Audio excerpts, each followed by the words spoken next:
Big ബോസിൻ്റെ മറ്റൊരു live അപ്ഡേറ്റിലേക്ക് എല്ലാവർക്കും സ്വാഗതം. നിങ്ങൾ ആദ്യമായിട്ടാണ് ഈ ചാനൽ കാണുന്നതെങ്കിൽ സബ്സ്ക്രൈബ് ചെയ്യാൻ മറക്കല്ലേ. ബിഗ് ബോസിൻ്റെ ലൈവിൽ പവർ ടീമിലേക്കുള്ള മത്സരമാണ് നടന്നുകൊണ്ടിരിക്കുന്നത്, ടാസ്ക്. അപ്പോൾ രതീഷിനാണെങ്കിൽ പവർ ടീമിൽ കയറണമെന്നും ആ ടാസ്കിൽ പങ്കെടുക്കണമെന്നും ആഗ്രഹമുണ്ട്. അങ്ങനെ ബിഗ് ബോസിനോട് ചോദിക്കുന്നുണ്ട്, എനിക്ക് പവർ ടീമിൽ കയറാൻ പറ്റുമോ, എനിക്ക് ഈ ടാസ്കിൽ മത്സരിക്കാൻ പറ്റുമോ എന്ന് ചോദിക്കുന്നു. അപ്പോഴാണ് ബിഗ് ബോസിൻ്റെ മറുപടി വരുന്നത്.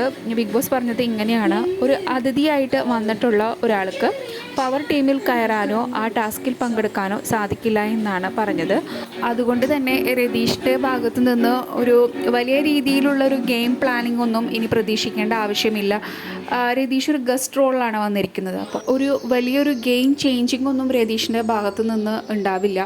ഒരു കുറച്ച് ദിവസം ഒന്നോ രണ്ടോ ആഴ്ചകൾ രതീഷ് അവിടെ ഉണ്ടായിരിക്കും. അതിനുശേഷം രതീഷ് ഹൗസിൽ നിന്ന് പുറത്തേക്ക് പോകും. അത്ര തന്നെ ഉണ്ടാകുള്ളൂ. കൂടുതൽ അപ്ഡേറ്റ്സിനായി ചാനൽ സബ്സ്ക്രൈബ് ചെയ്യാൻ മറക്കല്ലേ. നിങ്ങളുടെ അഭിപ്രായം കമൻറ്റ്